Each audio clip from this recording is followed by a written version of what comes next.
You want to understand one of the most underestimated psychological shifts that happens when you pull back from an avoidant. It's this: your silence breaks the illusion of control they've built their entire emotional world around. Most avoidant individuals don't operate from a place of conscious malice or coldness. They operate from a deeply rooted need to feel safe. And for them, safety often means distance. Emotional distance, physical distance, psychological distance. They believe that by keeping you at arm's length, they're the ones steering the relationship, deciding when to engage and when to withdraw. That sense of control is their shield against vulnerability. But here's the paradox. The very moment you stop chasing, stop explaining, stop filling the silence with words, that shield begins to crack. Your absence isn't just the absence of sound, it's the sudden disappearance of predictability. And human beings crave predictability. Even those who fear intimacy. Predictability is how we regulate our emotions, how we decide what's safe and what's not. Avoidants, more than most, rely on it to stay detached. They depend on you being the one who reaches out, who tries to fix things, who fills the space between you. Because as long as you're doing that, they don't have to question their control. But silence changes the game. It introduces uncertainty into a dynamic they thought they had mastered. And uncertainty is a powerful psychological trigger. It activates curiosity, anxiety, and longing all at once. Suddenly, their internal dialogue starts to shift. Why did they stop reaching out? Have they moved on? Did I misjudge how much they cared? The absence of your voice becomes louder than your presence ever was. And the irony is they often don't even realize this shift is happening. It creeps in slowly as they replay conversations, scroll through old messages, and find themselves thinking about you at random moments of the day. What's really happening here is that silence strips away the illusion of who held the emotional power. They thought they were in control because they could pull away without consequences. But when you pull away first, they're forced to confront a reality they didn't plan for, one where they no longer have access to you on their terms. And for many avoidants, that's deeply unsettling, even terrifying, because it's in that loss of control that they start to feel the depth of what you actually meant to them. It's a fascinating contradiction. They spent so much energy convincing themselves they were safe by keeping you at a distance. Yet the moment you create that distance yourself, they feel unsafe. They're no longer the detached observer. They're now the one watching, wondering, waiting. And that shift in position, from controller to questioner, is where obsession begins. Because control isn't just about power, it's about certainty. And when certainty is gone, the human mind fixates on the source of that uncertainty until it resolves it. This is why silence isn't passive. It's one of the most active and powerful actions you can take. It's not about manipulation. It's not about playing games. It's about stepping out of a dynamic that keeps you stuck and allowing the other person to feel the weight of your absence. And for the avoidant, that weight is heavier than they'll ever admit. So remember, this silence doesn't just protect your peace. It dismantles their illusion. And in that quiet space you create, something remarkable happens. They stop feeling like they're in control, and they start realizing just how much they care. That's the moment the chaser becomes the mystery, and the one who ran now finds themselves running back. If you really want to understand why silence hits an avoidant so deeply, you have to go beneath the surface. You have to look past the walls, the indifference, the calm exterior, and understand what's really driving their behavior. Because the truth is, avoidants aren't cold, they're wounded. Their entire attachment style is built on unhealed emotional injuries, often from early experiences where love felt conditional, inconsistent, or overwhelming. They learned often as children that closeness equals pain, that vulnerability invites rejection, and that the safest place to be is at a distance. Now, they don't walk around consciously thinking about that. Most of them would never describe themselves as afraid of intimacy or terrified of being hurt again, but it lives in their nervous system, in their subconscious programming. That's why they pull away when things get close. It's why they downplay their feelings even when they're deeply invested. It's why they crave connection but sabotage it the moment it arrives. And here's where your silence becomes more powerful than you realize, because it mirrors back to them the very wound they've been trying to outrun. When you go quiet, when you stop reaching out, you recreate the emotional experience they've spent their life trying to avoid: the feeling of being left, of not being chosen, of being disconnected. And while they might not show it outwardly, that sensation strikes a chord deep within them. It's the same chord that was struck years ago when someone they needed wasn't emotionally available. It's the same ache they buried under layers of self, reliance, and detachment. And the human mind is wired to resolve unfinished emotional business. That means once that old wound is touched, they can't just ignore it.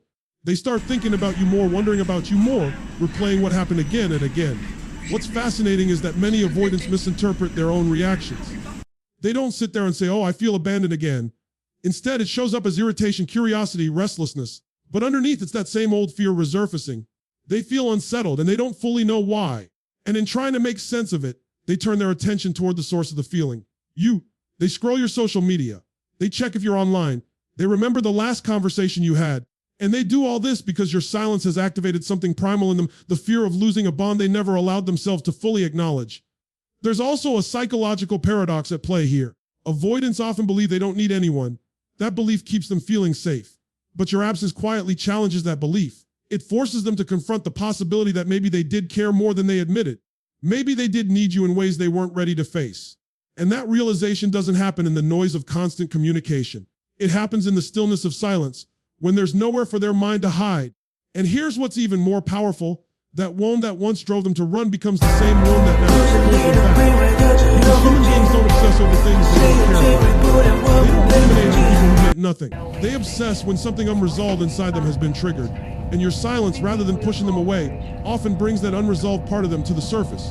And with it, a renewed fixation on you. So don't underestimate the power of stepping back. Silence isn't weakness, it's not giving up. It's creating a space where their own emotional truth has no choice but to rise to the surface. And once that happens, they're no longer just running from you. They're running from themselves. And that's a race they can't win. Because in the end, your absence doesn't just remind them of you. It reminds them of every part of themselves they tried to bury. And once that memory wakes up, they can't stop thinking about the one who stirred it. One of the most underestimated effects of silence is how it forces an avoidant to confront emotions they've spent years trying to bury. See, most avoidants don't walk through life numb. They walk through life managed. They manage their feelings by staying busy, by keeping distance, by rationalizing everything instead of feeling anything. They create mental narratives that keep them safe. I don't really care. They weren't that important. I'm better off alone. These stories become the armor they wear to keep vulnerability at bay. And as long as you're reaching out, explaining, proving, or trying, they don't have to question that armor. Your effort becomes the noise that drowns out the feelings they're trying to suppress. But silence removes the noise. It removes the distractions and the excuses. It forces them into a stillness they're deeply uncomfortable with. And in that stillness, the very emotions they've tried to deny begin to surface. It starts subtly. A passing thought about you in the middle of the day, a random memory that triggers an unexpected wave of nostalgia. Then it grows. They begin to wonder if they misjudged you, if they were too quick to dismiss the connection, if there was more depth to what you shared than they allowed themselves to admit. What's happening here isn't just emotional, it's neurological. The human brain hates unresolved patterns. When something begins but doesn't have closure, the mind loops back to it again and again, searching for resolution. This is called the Zeigarnik effect, and it's one of the reasons avoidants often find themselves obsessing over you precisely when you've gone silent. Their emotional story with you is now unfinished, and the part of them that worked so hard to suppress feeling is now curious, unsettled, even haunted by what's unresolved. And remember, most avoidants don't lack emotion. They fear emotion. They fear what it might do to them if they let it in. Many of them grew up equating vulnerability with pain, so they learned to detach as a survival mechanism. But when you're silent, when you're not trying to fix, not trying to chase, you're no longer participating in their survival pattern. You're no longer enabling the avoidance. And that creates a kind of vacuum where the truth of what they feel is space to emerge. That truth can be disorienting. It might show up as regret, realizing they pushed away something real. It might show up as longing, craving the connection they told themselves they didn't need. Or it might show up as fear, a sudden awareness that losing you might have been a bigger deal than they ever admitted. Whatever form it takes, the point is this silence removes their emotional escape routes. It leaves them alone with the very feelings they've spent their life outrunning. And this is where the obsession often begins. Not because they suddenly decide you're the one, not because they consciously choose to miss you, but because their emotional reality is louder than their avoidance. It's not something they can turn off. It's a pull, a curiosity, a persistent thought that keeps circling back to you. And the more they try to push it away, the stronger it gets. That's the paradox of silence. It doesn't just show them who you are. It shows them who they are. It reveals how much they feel, how much they care, how deeply they were affected, even if they never showed it when you were there. And that realization, that confrontation with their own emotions, is often what shifts the entire dynamic. Because once they see the truth, they can't unsee it. Once they feel it, they can't pretend they don't. So remember, this silence is not about punishment. It's about clarity. It's about creating the conditions where truth has no choice but to reveal itself. And for an avoidant, that truth is often this. They felt more than they admitted, they cared more than they showed, and they lost more than they were prepared to lose. And that realization alone is enough to keep you living rent-free in their mind. There's a subtle but powerful shift that happens when you go silent with an avoidant. And most people underestimate just how deep it runs. Up until that point, they've been the ones dictating the terms of the connection. They decide how close is too close. They choose when to withdraw and when to reappear. And that control isn't just about preference. It's about safety. It gives them the illusion that they're untouchable, that they're the ones steering the emotional ship. As long as you're reacting to them, chasing, questioning, accommodating, they remain in the position of power. They feel secure knowing they can pull away and still be pulled back toward. But silence changes all of that. The moment you stop reaching, stop explaining, stop orbiting around their emotional availability, the dynamic shifts. You're no longer responding to their moves. They're now responding to yours. And for someone who's built their entire identity around staying in control, that shift is deeply unsettling. Suddenly, they're no longer the mystery. They're no longer the one being pursued. You are the one who seems untouchable, unpredictable, and just out of reach. Here's why this matters. Human psychology is wired to value what feels scarce. When something or someone is always available, we take it for granted. It becomes part of the background. But when that presence is suddenly withdrawn, the mind assigns it new importance. Scarcity creates value, and that's exactly what your silence does. It signals, consciously or not, that you are no longer guaranteed, and that thought alone is enough to ignite obsession. The avoidant who once told themselves they could take or leave the connection now starts questioning that belief. What if I can't get them back? What if they've moved on? What if I misread the situation? The very control they relied on becomes a source of anxiety because they no longer know how much influence they really have. And in that uncertainty, the power dynamic reverses. They're the ones checking their phone, scanning for signs of you, wondering if you still think about them. The silence forces them into the very role they avoided, the role of the one who wants more than they're receiving. But this shift is about more than just attention. It's about identity. Many avoidants build a self-image around being independent, detached, and unaffected.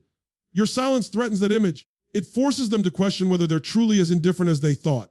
And questioning your own identity is one of the most psychologically destabilizing experiences a person can have. That's why they fixate, not just on you, but on the part of themselves they don't fully understand. And here's the deeper truth: power in relationships isn't about who cares less. It's about who is most at peace with themselves. Silence is powerful because it demonstrates that peace. It shows that you don't need to control the narrative. You don't need to beg for clarity or chase validation. You've reclaimed your emotional center, and that energy is magnetic. Avoidants who are drawn to strength even as they fear intimacy feel that shift on a visceral level. It challenges everything they thought they knew about you and about themselves. What started as them holding the reins becomes them trying to regain access. What began with them creating distance becomes them inching closer, testing the waters, seeking some sign that the connection still exists. And often that shift doesn't happen through words or confrontation. It happens quietly, internally, in the spaces your silence creates. So never underestimate the psychological weight of removing yourself from the chase. Silence isn't passive, it's power. It's the moment the scales tip and the roles reverse. And in that reversal, something profound happens. The avoidant stops trying to escape your presence and starts trying to recapture it.